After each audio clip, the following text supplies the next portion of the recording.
দেবী দুর্গার 10 হাতে, কোন হাতে কি অস্ত্র মন দিয়ে শোনেন ভালো করে। ডান দিকের 5টা হাত, বাঁ দিকের 5টা হাত।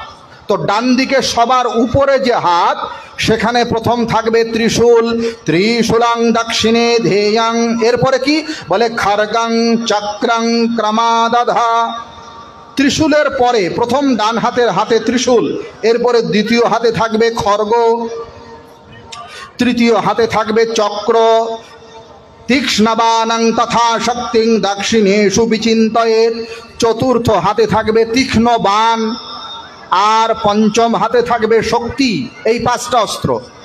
কি বললাম? ডান দিকের প্রথমে ত্রিশূল, তারপরে খড়গ, তারপরে চক্র, তারপরে বাণ, তারপরে শক্তি। এই 5টা। এবার বাঁ দিকে কি থাকবে? বলে খেটকং পূর্ণচা পঞ্চপাশমঙ্কুশমেব চ ঘণ্টাং বা পরশুং বাপি বামতা সন্নিবেশয়েৎ। বাম দিকের সবার উপরে যে হাত, সেখানে থাকবে খেটক। খেটক শব্দের বাংলা অর্থ হলো ঢাল। ঢাল দেখে